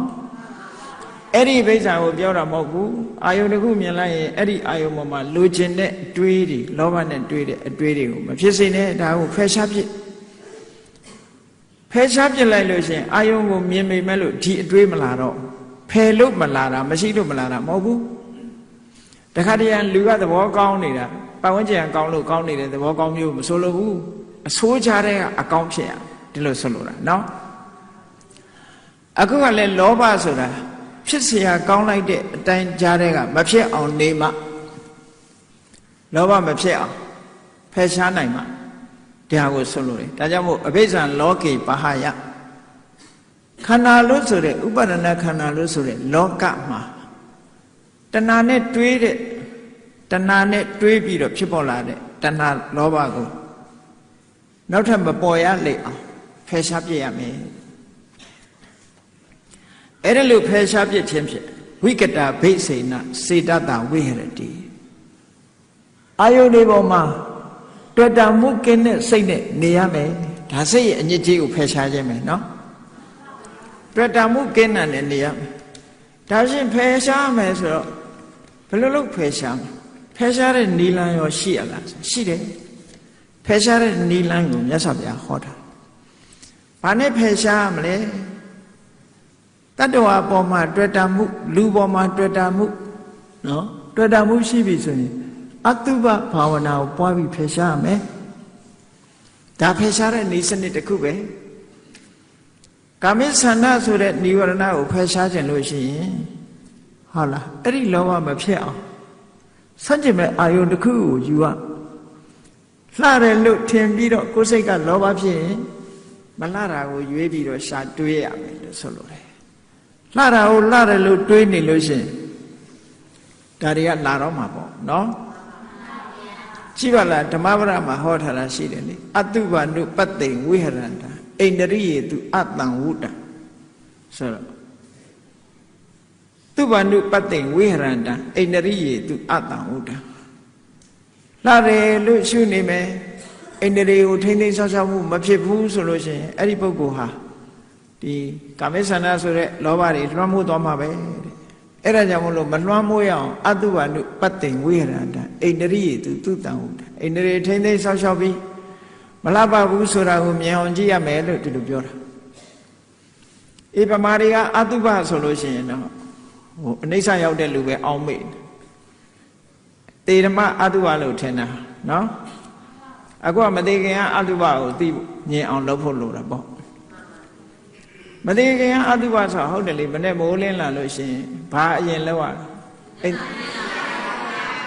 မသေးပဲထားကြည့်လို့ရှိရင်ကိုယ့်ကိုယ်တောင်သတိမှမဟုတ်ဘူးနော်အဲ့ဒါလို့ဒါကြောင့်မို့လို့ကိုယ်တဏ္ဍမှာအညစ်အကြေးတွေအမတန်ထွက်ပြီးတော့မတင့်တယ်တာတွေကိုဆင်ញင်စဉ်းစားပေးရမယ်ဒါတစ်ခုတကယ်ကတော့အဲ့ဒီအတုပနမိတ်ဟာလည်းပဲအတုပအာယုံမတင့်တယ်ဘူးဆိုတဲ့အာယုံကိုမိမိစိတ်ထဲမှာတိဆောက်ပေးတယ်သို့မဟုတ်အတုပဘာဝနာကိုကြိုးစားအထုတ်တယ်အိန္ဒြေတွေကိုထိမ့်သိမ်းဆောက်ရှောက်တယ်အစာအာဟာရနဲ့ပတ်သက်ပြီးအတိုင်းအတာတစ်ခုကိုသိတယ်ဒီအဘိဇ္ဇာဆိုတဲ့ကာမိဆန္ဒလောဘတွေမပေါ်လာအောင်ဟောပြောပြသပေးမဲ့ကလျာဏမိတ်တဆိုတာရှိတဲ့နဲ့နောက်ပြီးတော့အဲ့ဒီကာမဂုဏ်အာယုန်တွေကခင်းရခင်းချောင်းသင့်လျော်တဲ့တရားစကားကိုနာယူမှတ်သားဖို့ဆိုတာလေလိုအပ်တယ်အထက်ကရာမှာကျတော့အဲ့ဒါလို6မျိုးပြဒါကာမိဆန္ဒပယ်ဖို့ရတရား6မျိုးကြိုးစားမယ်နံပါတ်1ကအတုပနမိတ်ကိုမှတ်ယူအောင်နံပါတ်2ကအတုပဘာဝနာကိုပွားရမယ်နံပါတ်3ကအိန္ဒြေကိုထိမ့်သိမ်းဆောက်ရှောက်နံပါတ်4ကဘောဇဉ်နဲ့ပတ်သက်အစာအာဟာရနဲ့ပတ်သက်ပြီးတိုင်းတာကိုသိရမယ် နံပါတ်5ကမိတ်ကောင်းဆွေကောင်းရှိရမယ်နံပါတ်6ကတင့်လျော်လျောက်ပတ်တဲ့တရားစကားကိုနာကြားရမယ်လို့ဆိုလိုတယ်ဟောအဲ့ဒီ6ခုကြိုးစားအထုတ်ခြင်းဖြင့်မိမိရဲ့စိတ်ထဲမှာဖြစ်တဲ့အညစ်ကြေးလို့ဆိုတဲ့ကာမိဆန္ဒဒီနိဝရဏသို့မဟုတ်အဘိဇ္ဇာဆိုတဲ့ကာမိဆန္ဒနိဝရဏကိုဖယ်ရှားပြနိုင်တယ်ဒါစိတ်ရဲ့အညစ်အကြေးများကိုဖယ်ရှားခြင်းဆိုတာဒါနဲ့ဖယ်ရှားမှာလို့ဆိုလို့လေနော်ဒီလိုဖယ်ရှားဟောနောက်တစ်ခုကဘာတော့ဆိုလို့ရှိရင်ဗျာပါဒလူတွေကကောင်းတာနဲ့တွေ့ရင်လိုချင်တယ်ကောင်းတာနဲ့တွေ့ရင်လောဘဖြစ်တယ်မကောင်းတာနဲ့တွေ့ရင်ဘာဖြစ်လဲဆိုရင်ဒေါသဖြစ်တယ်အဲ့ဒီဒေါသဆိုတာလဲစိတ်ရဲ့အညစ်အကြေးတစ်ခုပဲတဲ့အဲ့ဒီဒေါသကိုလည်းပဲဖယ်ရှားပြီးတော့ကြည်လင်အေးမြတဲ့စိတ်တတ္တဝါတွေအလုံးပေါ်မှာခွင့်လွတ်သိခံပြီးအကျိုးစီးပွားကိုလိုလားတဲ့စိတ်နဲ့နေနိုင်အောင်ကြိုးစားပါတဲ့အဲ့လိုနေနိုင်အောင်အတွက်ဗျာပါဒဆိုတဲ့ဒေါသကိုဖယ်ရှားဖို့ရအတွက်ဘာတွေလိုအပ်တုံးဆိုမေတ္တာရဲ့အာယုန်နမိတ်မေတ္တာရဲ့အာယုန်နမိတ်ဆိုတာဘာလဲဆိုရင်မေတ္တာထားလို့လွယ်တဲ့ကိုယ်နဲ့ခင်မင်တဲ့ပုဂ္ဂိုလ်ပေါ့အဲ့ဒီပေါ်မှာမေတ္တာပွားဒီလိုဆိုလို့ပိယပုဂ္ဂိုလ်ပေါ်မှာမေတ္တာပွားမေတ္တာကိုတိဆောက်တယ်ဆိုတာမုန်းတဲ့ပေါ်မှာသွားတိဆောက်လို့မရဘူးဒါကြောင့်မလို့ကိုယ်နဲ့ခင်တဲ့ပုဂ္ဂိုလ်ကိုယ်နဲ့ခင်တဲ့ပုဂ္ဂိုလ်ဆိုလဲလိန်တူတဲ့ပုဂ္ဂိုလ်ရွေးရလိန်ကွဲတဲ့ပုဂ္ဂိုလ်သွားရွေးလို့ရှိရင်စိတ်ပြောင်းသွားတယ်ဒါကြောင့်မို့လို့တဘာကဝိတဘာကလို့ခေါ်တဘာကဆိုတာယောက်ျားယောက်ျားချင်းမျိုးသမီးမျိုးသမီးချင်းအဲ့ဒါလို့တူတဲ့ပုဂ္ဂိုလ်ပေါ်မှာမေတ္တာတိဆောက်အဲ့ဒါကိုမေတ္တာတိဆောက်ပြီးမေတ္တာဘာဝနာပွားများအားထုတ်ရမယ်နံပါတ်1ကမေတ္တာနမိတ်အာယုံကိုယူနံပါတ်2ကမေတ္တာဘာဝနာပွားနံပါတ်3ကဘာလို့ဆိုရင်ကံတန်လင်ကိုယ်ပိုင်ရှိတယ်ဆိုတဲ့သဘောတရားကိုဆင်ញင်စဉ်းစားဒါမှအမုန်းမပွားတာငါမုန်းနေလို့ရောဘာဖြစ်မှလဲသူကနဲ့သူလာတာဟောဒီလိုတွေးလိုက်လို့ရှိရင်အမုန်းတရားကိုရှော့ချနိုင်တာပေါ့လူဆိုတာကိုယ်ကံနဲ့ကိုယ်လာကြတာလို့ဆိုတာကိုဆင်ញင်စဉ်းစားပေးရမယ်နောက်တစ်ခုကဘာတော့ဆိုလို့ရှိရင်မေတ္တာရဲ့သဘောတွေနဲ့ပတ်သက်မေတ္တာရဲ့သဘောတွေကိုဆင်ញင်စဉ်းစားပေးမယ်ဒေါသရဲ့အပြစ်တွေကိုဆင်ញင်စဉ်းစားပေးမယ်အဲ့ဒီဆင်ញင်စဉ်းစားပေးခြင်းဖြင့်လဲဗျာပါဒဆိုတဲ့စိတ်ရဲ့အညစ်အကြေးကိုဖယ်ရှားနိုင်ပါတယ်တဲ့နောက်တစ်ခုကတော့မိကောင်းဆွေကောင်းရှိဖို့လိုတယ်ပေါ့မိကောင်းဆွေကောင်းရှိရမယ်နောက်တစ်ခုကတော့တင့်လျော်လျောက်ပတ်ကောင်းမြတ်တဲ့တရားစကားမျိုးကြားနာရမယ်ဟောတာဗျာပါဒလို့ဆိုတဲ့သို့မဟုတ်ဒေါသလို့ခေါ်တဲ့စိတ်ရဲ့အညစ်အကြေးတစ်ခုဖယ်ရှားပစ်ခြင်းပဲဟောနောက်တစ်ခုစဉ်းစားကြည့်ဌိနမိတ်တာဌိနမိတ်တာကဘယ်လိုနေရာလာရတုံးဆိုရင်တရားနာတဲ့အခါမှာလာရတယ်တရားထုတ်တဲ့အခါမှာလာရတယ်ဟိုရုပ်ရှင်ကားကောင်းကောင်းကြည့်ဘယ်တော့မလားမိုးချုပ်လည်းမလားဘောလုံးပွဲကောင်းကောင်းကြည့်လည်းမလားဘူးအဲ့ဒါသိချာအဲ့တော့သူနဲ့မတည့်တာကတော့တရားတို့ကမ္မထာအထုတ်တာတို့သိမတည့်ဘူးအဲ့ဒါဆိုလို့ရှိရင်ဌိနမိတ်တာလာရတယ်တဲ့သူလည်းစိတ်ရဲ့အညစ်အကြေးတစ်ခုပဲအဲ့ဘုန်းကြီးတို့ဟောထားတဲ့တရားတစ်ပုဒ်ရှိတယ်ကမ္မထာထိုင်ခြင်းနဲ့အိတ်ငိုက်ခြင်းဆိုအိတ်ငိုက်ဖြောက်တဲ့နည်းတွေကအဲ့ထက်မှပြည့်ပြည့်စုံစုံဟောထားတာရှိတယ်အခုအဲ့ဒီဌိနမိတ်တာဆိုတာကိုဖယ်ရှားပြည့်ရမယ်ဖယ်ရှားမပြည့်လို့လူကအိတ်ချိန်ထိုင်ပိုင်းစိတ်ဓာတ်တွေကျနေတယ်ဆိုရင်အသိဉာဏ်လည်းရောကျသွားတာပဲခုနကျင်းမုံပြင်ကြီးကမှုံဝါးသွားသလိုပဲမျက်နှာပြီးပြင်းပြင်းမြင်ရမှာမဟုတ်ဘူးအိတ်လာပြီအိတ်ချင်လာပြီဆိုရင်ပြီးပြင်းပြင်းမမြင်နိုင်တော့ဘူးပေါ့နော်ဒါကြောင့်မလို့ပြီးပြင်းပြင်းမြင်မို့ရအတွက်ဌိနမိတ်တာကိုဖယ်ရှားပြအဲ့တော့ဌိနမိတ်တာဖယ်ရှားတဲ့အခါဘာနဲ့ဖယ်ရှားမှာတော့ဆိုဌိနမိတ်တာကင်းအောင်မလုပ်အောင်လဲဆိုရင်အလင်းအောင်စိတ်ထဲမှာစိတ်ရဲ့အလင်းအောင်တိဆောက်ရမယ်ခန္ဓာကိုယ်ထဲမှာစိတ်ရဲ့အလင်းအောင်ဆိုတာအလောကကတိုင်းတို့အလင်းအောင်တို့ကြည့်ပြီးအမှောင်နဲ့နေရင်အိတ်ချင်တယ်လူကကြောက်တတ်တဲ့လူဆိုရင်လည်းကြောက်တယ်တရေကြီးလာသလားတဆေကြီးလာသလားနဲ့တွေးပြီးတော့ကြောက်တတ်တယ်အဲ့တော့အလင်းလေးရှိရင်လူကကြောက်လဲပြေးတယ်အဲ့ဒါကြောင့်မလို့စိတ်မှလည်းပဲလင်းချင်းနေအောင်အလောကတင်ညာဆိုတာကိုကိုယ့်ရဲ့စိတ်ထဲမှာတိဆောက်တာ အဲ့ဒါလို့တိဆောက်တဲ့အခါမှာသူ့ကိုအထောက်အကူပြုဖို့ဘာလဲဘာလို့တော့ဆို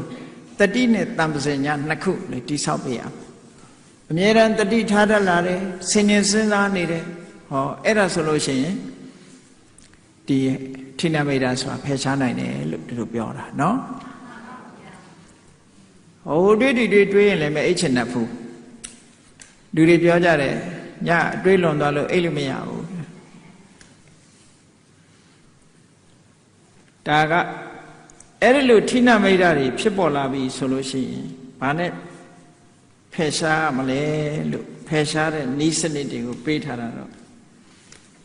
ဗိုက်တင်းအောင်မစားနဲ့တဲ့နံပါတ်1က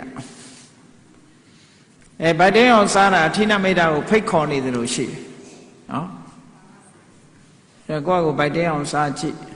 ရင်လူတွေကဗိုက်တင်းလာရင်အိတ်ချင်တယ်လေဒါကိုဗိုက်တင်းအောင်သိမစားနဲ့အလွန်ကြော်ကြီးမစားနဲ့အစာပြေုံလေးလောက်တင်စားတဲ့နောက်တစ်ခုကဘာတော့ဆိုရင်ဣရိယာပုဂ္ဂိုလ်ပြောင်းပေးတဲ့ဟုတ်တယ်ထိုင်ကြည့်နေရင်လည်းအိတ်ချင်လဲအိတ်နေရင်လည်းအိတ်ချင်အဲ့တော့ထိုင်လိုက်ထားလိုက်သွားလိုက်ဒီလိုလုပ်ပေးပါတဲ့ဒါကြောင့်မလို့တရားထိုင်တဲ့အခါမှာကြည့်လေထိုင်ကြည့်မနေရဘူးနာမည်ရတာတရားထိုင်တယ်လို့ပြောတာလေထိုင်ကြည့်မနေရဘူးစဉ္ညာလည်းရှောက်ရတယ်ဣရိယာပုဂ္ဂိုလ်ပြောင်းပေးပါတဲ့နံပါတ်3ကတော့အလင်းရောင်ကိုနှလုံးသွင်းပေးတဲ့နံပါတ်4ကတော့အိမ်ထဲမှာမနေနဲ့အပြင်ထွက်နေဆောက်ဦးထဲမှာမနေနဲ့အပြင်ထွက်နေပြင်ထွက်နေရင်တော့လည်းမအိတ်ချင်ဘူးပေါ့နံပါတ်5နဲ့နံပါတ်6ကတော့မိကောင်းဆွေကောင်းရှိပါစေမိကောင်းဆွေကောင်းနဲ့ပေါင်းပြီးတော့နောက်တပ္ပယကထာထိနမိတ်တာကိုဖယ်ရှားဖို့အတွက်တင့်လျောက်ပတ်တဲ့တရားစကားများကိုနာကြားပါတဲ့အဲ့ဒါမှဒီထိနမိတ်တာကိုဖယ်ရှားပြနိုင်မယ်တဲ့ဒီလိုဆိုတာဟောနောက်တစ်ခုကဘာတုံးဆိုလို့ရှိရင်ဥဒိစ္စကုက္ကုစ္စဥဒိစ္စဆိုတာအာယုန်တစ်ခုတည်းကိုစိတ်ကိုစူးစီးလို့မရဘူးစိတ်တွေလွင့်ပြန်နေတယ်ကုက္ကုစ္စဆိုတာတွေးပြီးတော့စိတ်ထဲမှာစိတ်မကောင်းဖြစ်နေတာအဲ့ဒီနှစ်ခုလုံးဟာစိတ်ရဲ့ငြိမ်းချမ်းမှုကိုဖျက်ဆီးပစ်တာတွေဖြစ်တယ်စိတ်မငြိမ်းချမ်းဘူးဒါမို့စိတ်ငြိမ်းချမ်းမှုကိုယ်စိတ်ကလေးဟာမိမိရဲ့တဏ္ဍာမှာစိတ်ကလေးငြိမ်းသွားအောင်ဝိပဿနာစိတ်ကလေးငြိမ်းနေအောင်လုပ်ရမယ်အဲ့ဒါလိုငြိမ်းနေအောင်လုပ်ဖို့အတွက်ဘာတွေလုပ်ရမလို့ဆိုလို့ရှိရင်နံပါတ်1ကစိတ်ကလေးငြိမ်းချမ်းအောင်တဲ့ဘောဓုတရှာမိရဟုတ်တယ်စာဖတ်နေရင်လည်းအဲ့လိုမအိတ်ချင်သိကျင်တာတွေရှာဝေစူးစမ်းနေရမယ်ဘောဓုတရှာနံပါတ်2ကမေကုန်းလေးတွေထုတ်မေးစဉ်းစားတဲ့အခါမေကုန်းလေးတွေထွက်မေးတတ်တဲ့အလေးထားရှိတယ်နံပါတ်3ကဘာတော့ဆိုလို့ရှိရင်ဆုံးမတဲ့အချက်လက်တွေလူတွေဆိုစီးမြင်စည်းကမ်းနဲ့ပတ်သက်တာတွေကျွမ်းကျင်လိမ္မာအောင်လုပ်ရမယ်နံပါတ်4ကဘာတော့ဆိုရင်ကိုယ့်တဲ့အသက်အရွယ်ကြီးပြီးလေးစားလောက်တဲ့ပုဂ္ဂိုလ်တွေစိတ်ကရအဖိုးကြီးတွေဆိုတာစကားပြောခြင်းတော့အဲ့ဒီသူပြောတာနားထောင်နော်အသက်အရွယ်ကြီးလာလို့ရှိရင်စကားပြောပဲလိုက်ရှာတယ်လေသူကဘုဒ္ဓတာတွေပြောမကုန်ဆုံးမကုန်ဟုတ်လားအဲ့လိုပုဂ္ဂိုလ်တွေကိုစိတ်ကလို့ရှိရင်တော့အဲ့ဒါစိတ်ကလေးငြိမ်းချမ်းမှုတွေသူ့ဆရာဘုဒ္ဓတာတွေရလာနိုင်တယ်ဒါဒီလိုဆိုထားတယ်နောက်ပြီးတော့ကလျာဏမိတ်တာရှိရမယ်တင့်လျောက်ပတ်တဲ့တရားစကားနာရမယ်လို့ဒီလိုဆိုဟောနောက်ဆုံးစိတ်ရဲ့အညစ်အကြေးတစ်ခုကဘာလို့ဆိုဝိသိကိစ္စဝိသိကိစ္စဆိုတာဘာကိုပြောတာတော့ကုသိုလ်တရားနဲ့ပတ်သက်လာပြီးတော့သို့လောတွေးတာကုသိုလ်နဲ့ပတ်သက်လာတဲ့အခါမှာတန်တရားတွေဖြစ်တာမျိုးတွေအဲ့ဒါကြောင့်မလို့ဒီဝိသိကိစ္စကိုကြော်လွှားနိုင်အောင်ကြိုးစားပြီးတော့အကထံကတိကုသလေတုဓမ္မေတုဝိဟရတိအကထံကတိကုသလေတုဓမ္မေတု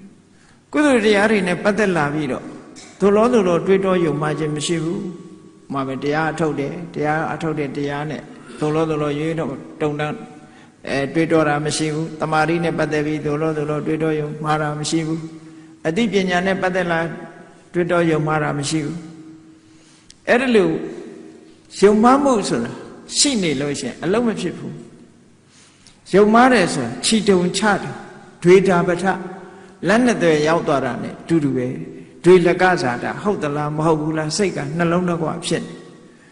အဲ့ဒါလို့တန်တရားလို့ဆိုတဲ့မခိုင်မာဘူးလှုပ်ရှားနေတယ်ဟိုဘက်လို့ဒီဘက်လို့ရိမ့်ရိုင်နေတယ်အဲ့ဒီသဘာဝတရားတွေကိုယ်တဏ္ဍာမှာဖြစ်ရင်ဒါလည်းစိတ်ရဲ့အညစ်အကြေးတစ်ခုပဲတဲ့အဲ့ဒါလည်းဖယ်ရှားနိုင်အောင်ကြိုးစားအဲ့ဒါကိုဖယ်ရှားဖို့အတွက်ဘာလုပ်ရမလဲဘုဒ္ဓတစီဘူးကဘုဒ္ဓတရှိတဲ့ပုဂ္ဂိုလ်မှတန်တရားဆိုတာခင်းတယ်ဘုဒ္ဓတမရှိရင်တန်တရားမကင်းနိုင်ဘူးတဲ့နောက်တစ်ခါခုနအတိုင်းပဲပရိပု္ပ္ပကတာမေးမြန်းတတ်ရမယ်မိကုံနေမေးတယ်မိကုံမေးတယ်ဆိုတာတာမန်ပုဂ္ဂိုလ်မမေးတတ်ဘူးပြောတာအမေနွားကြောင်းသားတဲ့ဘယ်နွားကြောင်းသားသူ့နွားကြောင်းတော့ဘယ်လိုလုပ်ပြီးတော့မေးတတ်မလဲနော်အမေနွားကြောင်းအဖြေဖျားလောင်းတယ်ဆိုတာစကားအနေနဲ့သာပြောတာပါနွားကြောင်းသားကမေးတတ်လို့ရှိရင်တော့ဘယ်နာမှာမျက်ခင်းရှိတယ်လဲမေးခြင်းမေးမှာပေါ့ဘယ်တော့ဘယ်မျက်ကြိုက်တယ်လဲမေးခြင်းမေးမှာပေါ့တရားနဲ့ပတ်သက်လို့မေးနိုင်မှာမလားအဲ့တော့မိကုံးထုတ်နိုင်တယ်ဆိုတဲ့အရေးချင်းကတဲ့အရေးချင်းမဟုတ်ဘူးပေါ့အဲ့တော့မိကုံးဆိုလိုတာကတော့အဲ့ဒီစကားပုံဆိုလိုတာကတော့ तू ကမေးတဲ့ပုဂ္ဂိုလ်ကလွယ်တယ်ဖြေတာကတော့ဘုရားလောင်းလို့ဟာမျိုးမှဖြေနိုင်တယ်လို့ဒီလိုပြောချင်တာနဲ့တူပါတယ်သို့တော့မေးတာကမလွယ်ဘူးလို့ပြောမေးတတ်ဖို့ကမလွယ်အစစ်မရှိတဲ့မိကုံးတော့မေးလို့ရတာပေါ့ထမင်းဆိုင်ဘယ်နှရှိတယ်စားသောက်ဆိုင်ဒီလိုမိကုံးမျိုးတော့မေးလို့ရမှာပေါ့တရားဓမ္မနဲ့ပတ်သက်တဲ့မိကုံးကြတော့အဆင့်ရှိတဲ့မိကုံးကိုအဲ့တော့ဒါမို့လို့မိကုံးမေးထားရမယ်စီမင်းစည်းကမ်းနဲ့ပတ်သက်ပြီးတော့ကျွမ်းကျင်လိမ္မာမှုရှိရမယ်နောက်တစ်ခုကဘာလို့ဆိုအရာရာဟာစိတ်ကိုဆုံးဖြတ်နိုင်ရမယ်ဆုံးဖြတ်တဲ့လေ့ကျင့်တစ်ခုလုံးဒါပဲသိကြတယ်ဆိုရယ်ဆုံးဖြတ်မှုလေ့ကျင့်ရှိရနောက်မိကောင်းဆွေကောင်းရှိရမယ်သင်လျော်လျောက်ပတ်တဲ့တရားစကားမျိုးကိုနားရမယ်6မျိုးမဟာသတိပဋ္ဌာန်သုတ်တအထက်ကထာမှာဒါတွေကိုရှင်းလင်းဖော်ပြထားအဲ့ဒီစိတ်ရဲ့အညစ်အကြေးတွေကိုဖယ်ရှားပစ်ဖို့ဒီနီးစနစ်တွေကိုစာပေကျမ်းဂန်ထဲမှာအပြည့်စုံပေးထားတယ်။ဘာဖြစ်လို့ဒီစနစ်တွေဒီအဘိဇာဗျာပါဒဌိနမိတ်္တဥဒိစ္စကုက္ကုစဝိသိကိစ္စဆိုတဲ့ဒီနိဝရဏတရားတွေကိုဖယ်ရှားပြရမလဲလို့ဆိုရင်နိဝရဏဆိုတာစေတသောဥပ္ပကိလေသာစိတ်ကိုညှဉ်းနှွမ်းစေတတ်တယ်စိတ်ကိုပူပန်စေတတ်တယ်စိတ်ကိုနှိပ်စက်တတ်တယ်သူတို့ဖြစ်လာရင်စိတ်မချမ်းသာဘူးနော်စိတ်မချမ်းသာဘူးစိတ်ဆင်းရဲလာတယ်အဲ့ဒါကိုယ့်ဘက်ကိုဟုတ်မဟုတ်ကိုယ့်ကိုစဉ်းစားကြည့်နော်ဒါတွေဖြစ်လို့စိတ်ချမ်းသာတာလားစိတ်မချမ်းသာတာလားတော့မဟုတ်စိတ်ညှဉ်းနှွမ်းတာလားစိတ်ဖြူစင်တာလားကိုယ့်ဘက်ကိုလက်တွေ့ကျင့်သုံးကြည့်ပြီးတော့ပညာယဒုပ္ပလိကရဏီတဲ့ဒါတွေဖြစ်လာလို့ရှိရင်အသိပညာလည်းအပြော့သွားတယ်မိမ့်မိတ်သွားတယ်ဒီလိုဆိုလို့ဒါကြောင့်မလို့အဲ့ဒါတွေကိုဖယ်ရှားရမယ်မြတ်စွာဘုရားကဥပမာတွေနဲ့ဟောထားတယ်ကာမိဆန္ဒဘာဖြစ်လို့ဖယ်ရှားပြစ်တင်တယ်လဲဆိုလို့ရှိရင်ကာမိဆန္ဒဆိုတဲ့ဒီနိဝရဏအကျွေးနဲ့အလားတန်တူတယ်လောကမှာလူတယောက်ဟာသူများစီကကျွေးတွေယူထားတဲ့လူတယောက်အနေထားတစ်ခုကြည့်ကျွေးမပေးနိုင်ဘူးဆိုတဲ့လူတယောက်ဟာကျွေးရှင်တွေကျင့်တတ်လောက်အောင်မလုပ်ရပေဘူးလားအေးကျွေးရှင်နဲ့ရှေ့ကြလို့ရှိရင်သူကပြပြဝတ်နေရဟုတ်ကလားကျွေးအတင်းတောင်းမှကြောက်တဲ့အခါကျတော့ကျွေးရှင်တွေ့ရမှလည်းကြောက်တယ်စကားကိုလည်းပြည့်ပြည့်အောင်ပြောရတယ်ကျွေးရှိနေလို့ရှိရင်သူများကျွေးမတင်တဲ့ပုဂ္ဂိုလ်ကြတော့ဒါမျိုးတွေမလိုတော့အဲ့တော့ကာမိဆန္ဒဆိုတဲ့ဒီကာမဂုဏ်အာယုန်တွေပေါ်မှာတွေ့တာတဲ့လောဘရှိနေတဲ့ပုဂ္ဂိုလ်ဟာအရာရာမှာအရှုံးပေးနေဟုတ်တယ်ဒီဟာလောဘကြီးတဲ့လူကအရှုံးပေးဒါကြောင့်မို့လောဘကြီးရင်စကားချိုးတဲ့စကားကိုချိုးပြောနေရမချိုးခြင်းမဲနဲ့လည်းချိုးနေရလောဘကြီးတော့စကားချိုးအဲ့ကာမိဆန္ဒဆိုတာကျွေးနဲ့အလားတန်တူတယ်တဲ့ကျွေးတင်နေတဲ့လူတယောက်ဒီကျွေးရှိနေသေးတဲ့မြတ်ကာလပတ်လုံးစိတ်မအေးရဘူးကျွေးတွေကိုခြေလက်အောင်ပေးပြီးတော့လုပ်ငန်းအောင်မြင်လို့ကျွေးတွေလည်းအကုန်အောင်ဆက်နိုင်ပြီသူများကျွေးတွေမရှိဘူးဆိုတော့မှလက်မထောင်နိုင်တယ်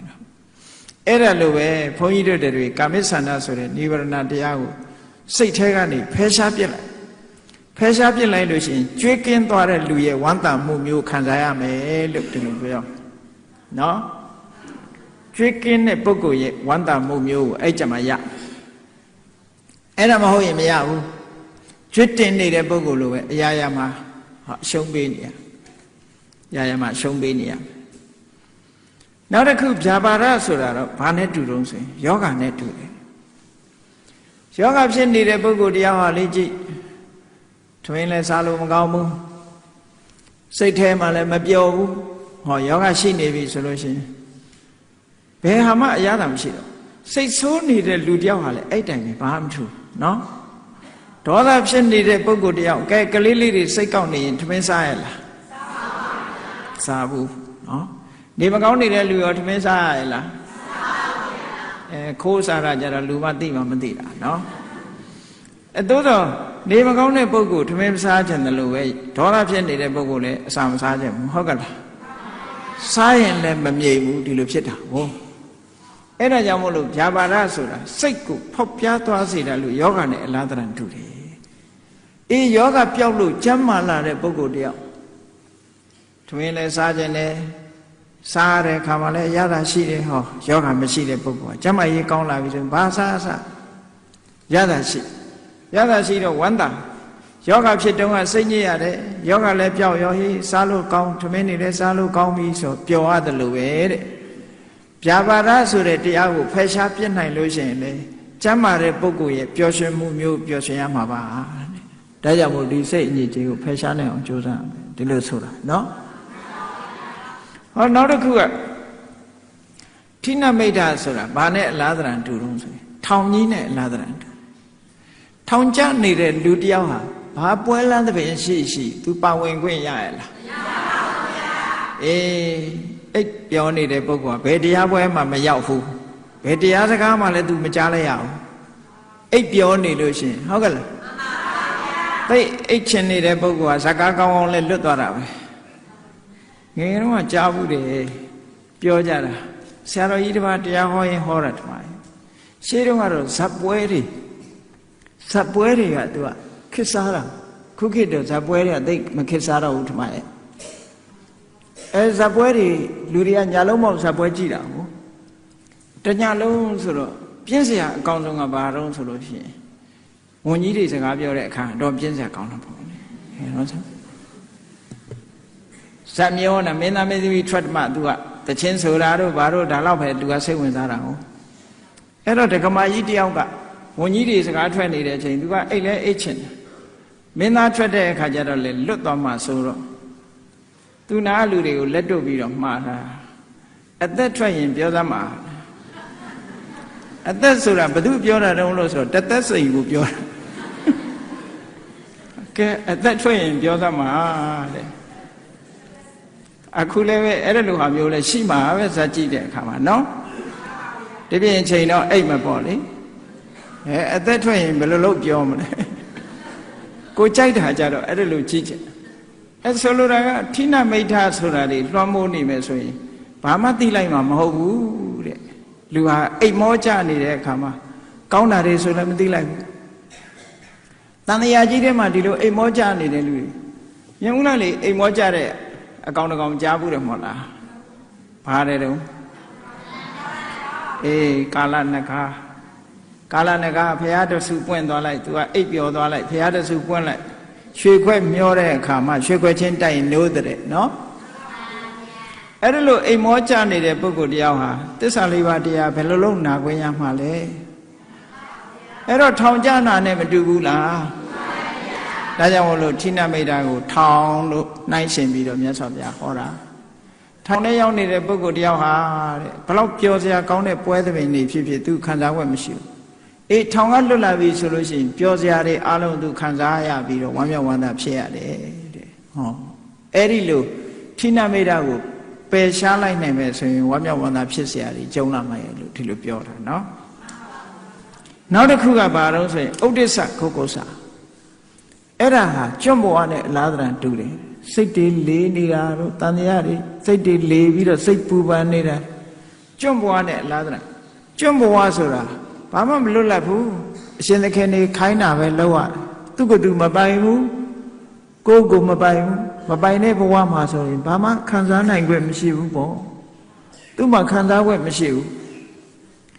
အဲ့ဒီလိုပဲဥဒိစ္စဂုက္ကုစတွေလွှမ်းမိုးထားတဲ့ပုဂ္ဂိုလ်တယောက်ဟာ ဘာတရားရဲ့အရာသာမှခံစားရမှာမဟုတ်ဘူးလေမလွတ်လပ်တဲ့ဘဝစိတ်ရဲ့ခြေချွန်ဖြစ်ပြီးတော့ဒီလွင့်ပြန်ပြီးတော့နေတဲ့အာယုန်ရဲ့အရာသာဘာမှလည်းသူမခံစားရရဘူးစိတ်ရဲ့ပူပန်မှုတွေကုတ်ကုတ်ဆတွေဖြစ်နေသည့်အတွက်ကြောင့်ကျွန်တရားဟာလွတ်လွတ်လပ်လပ်ကိုယ်ဆန္ဒအတိုင်းဘာမှလုံနိုင်ခွင့်မရှိသလိုပဲဒီဩဒိစ္စကိုယ်စားတွေလွှမ်းမိုးနေတဲ့စိတ်ဟာလေဘာမှအနှစ်သာရသိလိုက်မှာမဟုတ်ဘူးတဲ့အေးဩဒိစ္စကျွတ်မွားကလွတ်လာပြီးကိုယ့်ကိုပိုင်းလာပြီးဆိုတဲ့ပုဂ္ဂိုလ်ကြတော့ကိုယ့်ကိုရွေးချယ်လာပြီးတော့ကောင်းတို့ရဲ့ဟာတွေသိရှိလာတယ်လို့ပဲဝမ်းမြောက်ဝမ်းသာဖြစ်ရတယ်တဲ့ဩဒိစ္စကိုယ်ကိုယ်စားတို့ဖယ်ရှားပြစ်လိုက်ရင်လည်းအဲ့ဒါလိုဝမ်းမြောက်ဝမ်းသာဖြစ်ရမယ်ပေါ့နောက်တစ်ခုကဝိသိကိစ္စဘာလဲလို့ဆိုရင်ကန္တရာခရီးကြီးနဲ့လာသရံတူတယ်ကန္တရာခရီးကြီးကိုရှေးတုန်းကသွားတဲ့အခါမှာဒီတိုင်းလက်ကြီးသွားတာမဟုတ်ဘူးရွှေတုံးငွေတုံးကြီးတွေနဲ့သွားတာ